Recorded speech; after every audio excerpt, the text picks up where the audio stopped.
Welcome to the Green Chair interviews. Today we have Chris Kukucha joining us from the Department of Political Science. Welcome, Chris. Today we would like to know, what is your philosophy of teaching? I'm not sure I really have a defined philosophy of teaching. It's evolved over the 20 or so years I've been teaching as a sessional and as a full-time instructor here and now a full professor. So I have different approaches to different levels of classes. My first year classes are really more about introduction to post-secondary education. So not a lot of critical thinking, more just acquiring skill sets, how to write, how to take good lecture notes, how to draft thesis statements and introductions and those types of things, essay-style exams.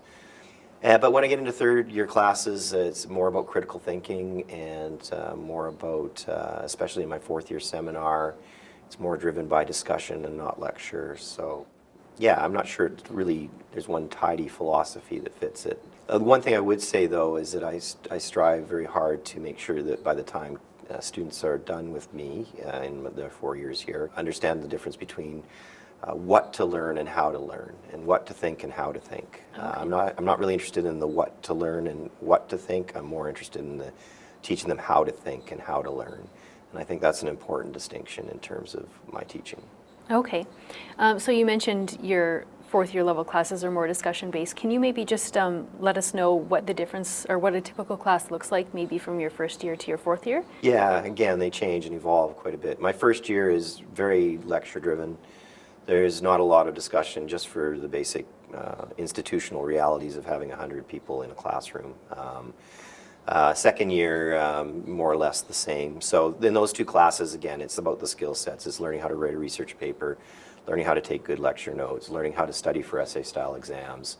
By third year, I start to integrate more discussion. We also have a class presentation. And I don't do a regular exam in those classes, a Moodle exam or anything like that. I give them take-home exams. It's one big question. I get them to work collaboratively on it. They'll have it for 2 weeks. It's a difficult critical thinking exercise, and well, not necessarily difficult, but difficult for them because they haven't done it before, right? So, okay.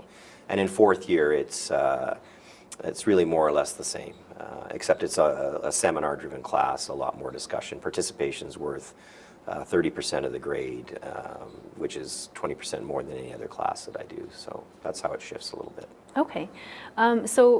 Throughout all of the classes, or the years of your classes, can you maybe just let us know some things that have worked really well versus some things that have not worked very well? Yeah, when I heard that question, that was a tough one because a lot of things are trial and error, and over the years, I've had a lot of consistency in my classes. I guess what I've been doing now has worked for a while, so I haven't really dramatically changed anything. So can you maybe just let us know, so you said your first year level courses are mostly lecture based, whereas later on in fourth year they're more discussion based. Can you just let us know maybe how you prepare for those classes?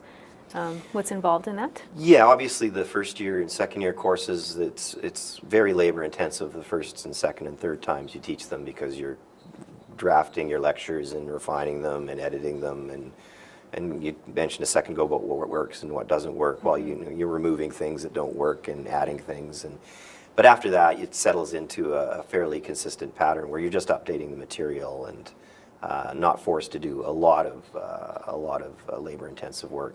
My fourth year class is, though, it's a seminar, so every class we have 3 or 4 lengthy readings to go through in an hour and a half, and so you have to go back. You're familiar with the arguments and you know the arguments, but you have to go back and reread things and figure out just how you're going to approach it in those classes. So.